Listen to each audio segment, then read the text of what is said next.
प्यारे बुजुर्गों, माताओं, भाई और बहनों,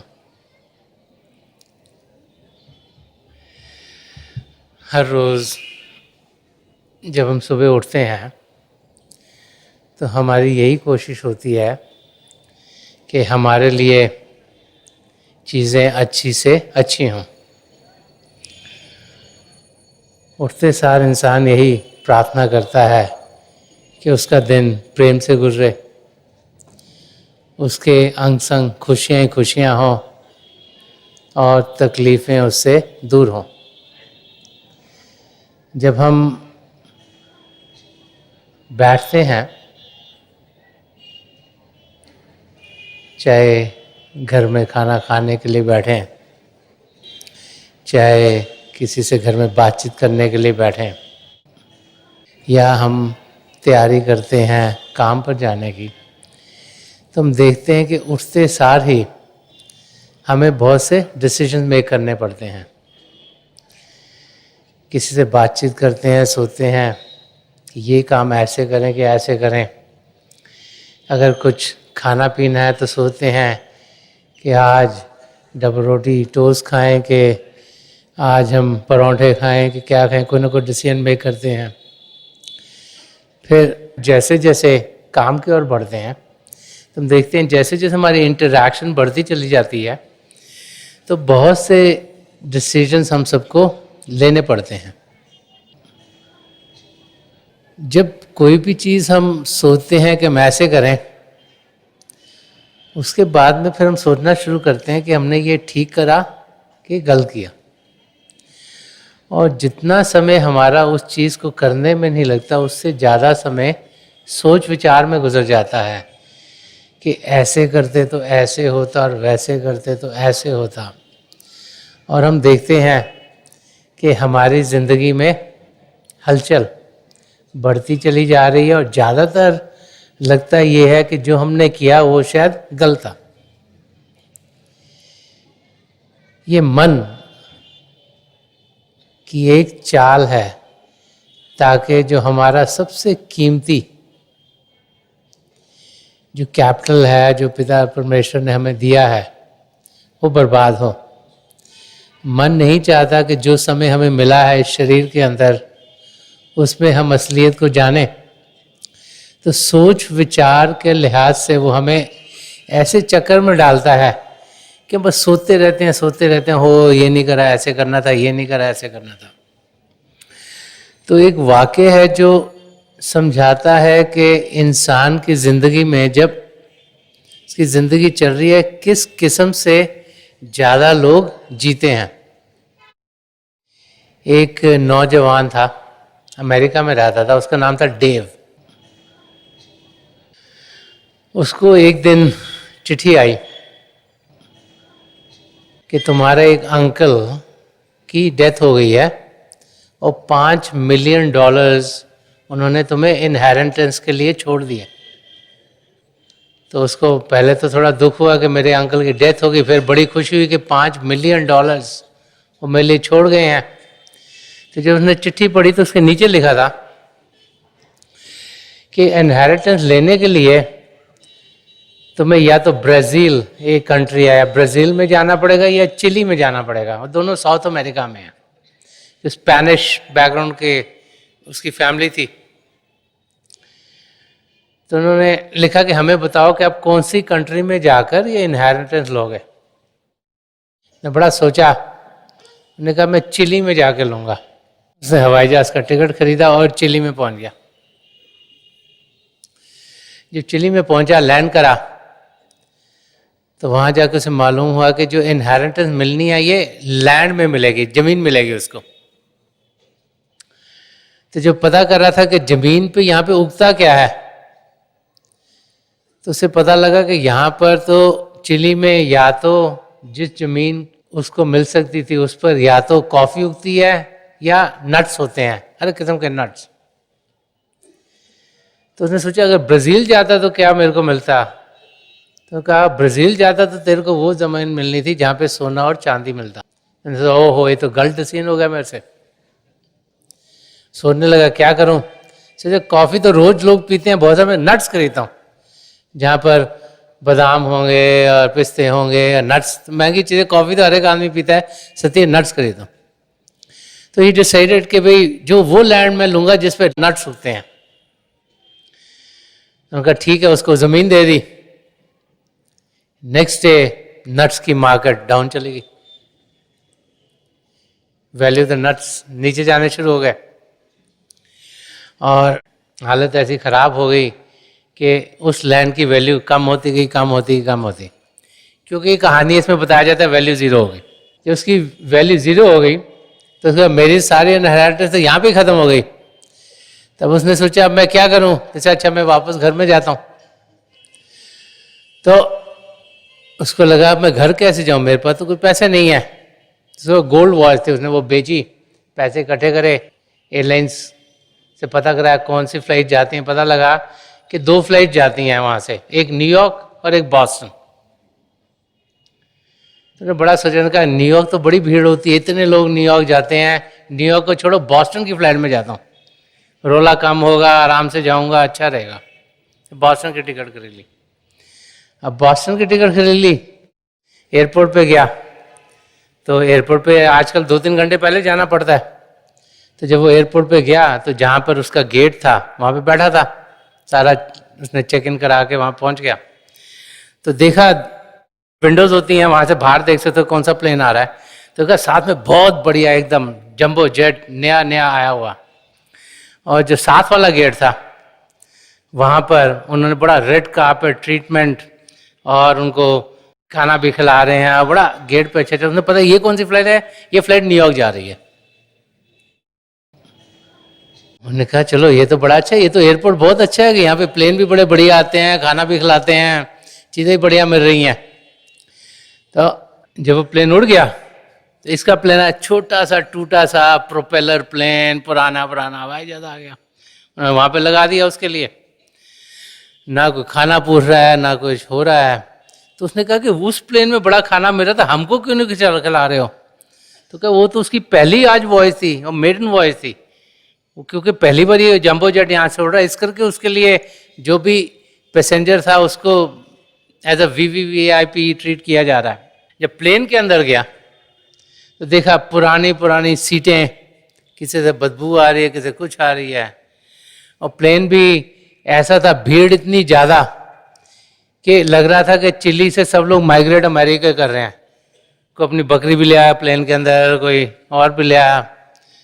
तो उनको लगा कि हो ये डिसीजन भी गलत हो गया। और जब प्लेन में बैठ गया तो उन्होंने अनाउंसमेंट करी जी थोड़ी देर लगेगी। बड़ी वजह से प्लेन में जाओ, जब बैठने के बाद वो बताते हैं हाँ जी ये प्लेन डिले हो गया है। प्रॉब्लम क्या है कि मैकेनिकल प्रॉब्लम है। अब मैकेनिकल प्रॉब्लम प्लेन में है, वो बैठा हुआ है, ना वो खाने को दे रहे हैं, ना पीने को दे रहे हैं, ना AC चला रहे हैं, गर्मी में बुरी हालत। 1 घंटा घुरा, 2 घंटे घुरे, 8, 10, 15 घंटे उनको वहीं बैठा रखा। फाइनली प्लेन जब पता करा क्या करे को इंजन में कोई खराबी थी, हमने फिक्स कर दी, प्लेन टुक ऑफ, प्लेन चढ़ गया।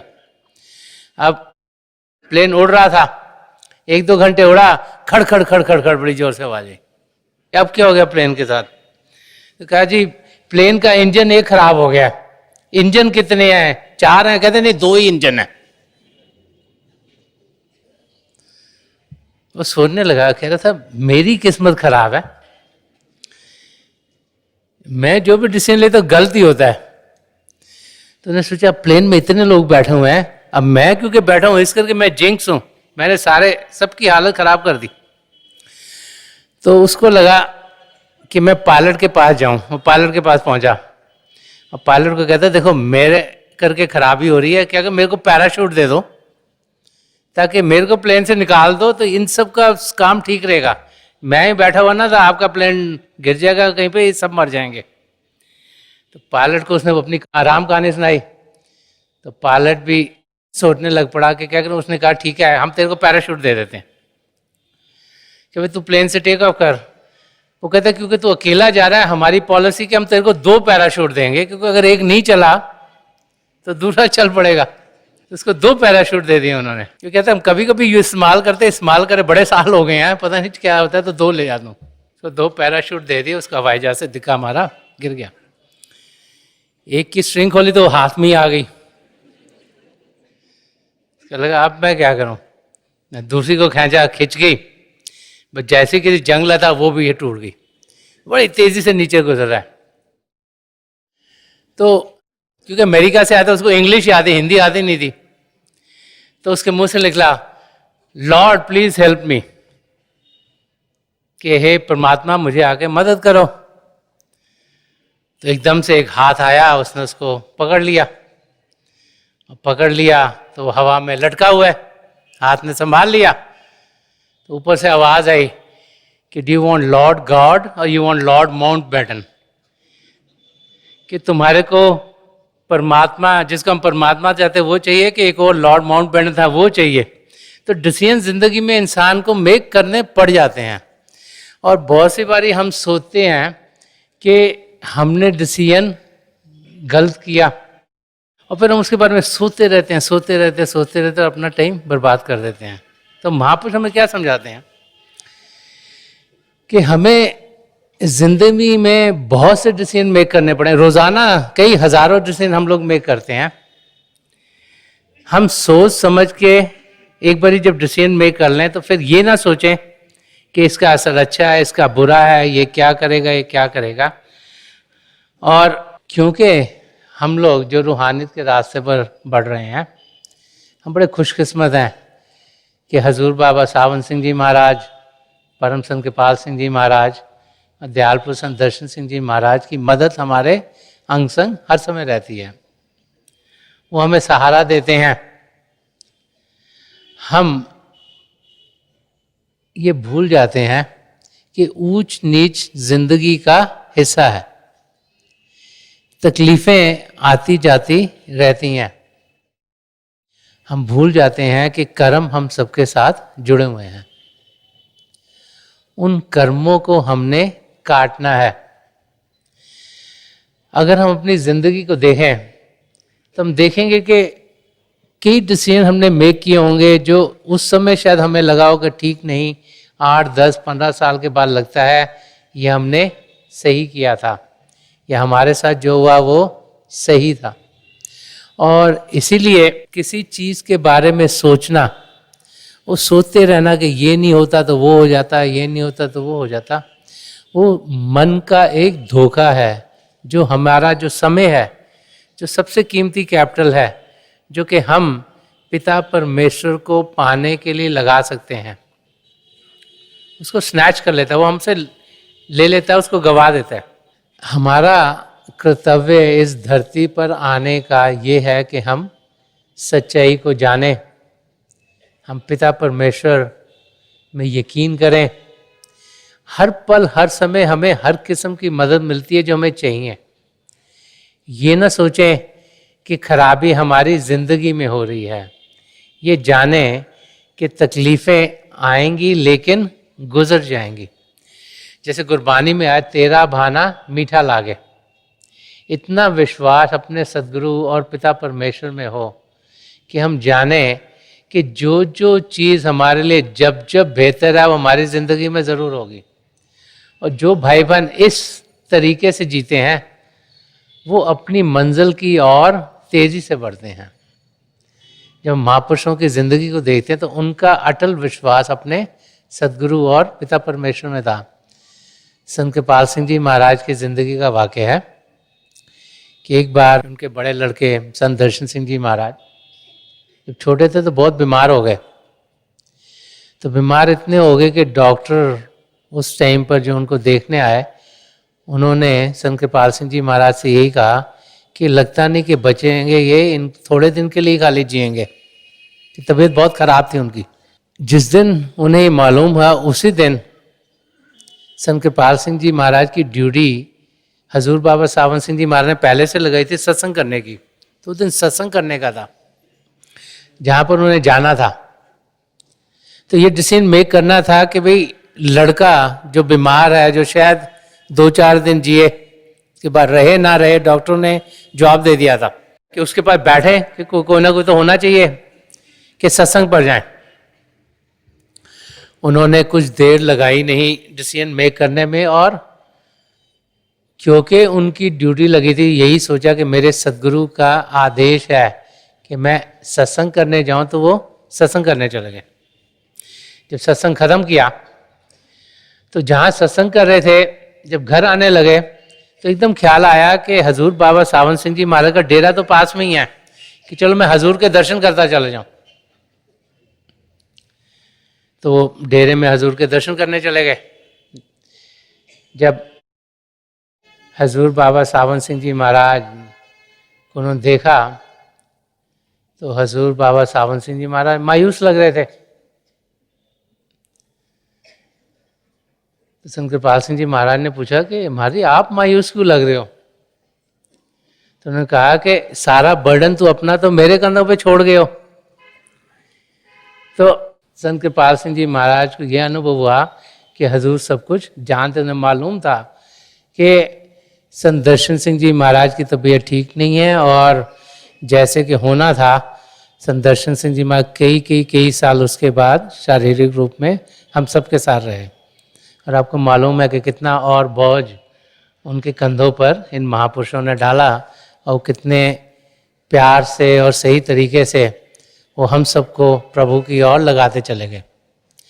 तो एक विश्वास होना, एक पूर्ण विश्वास होना, कहना आसान है, करना मुश्किल है।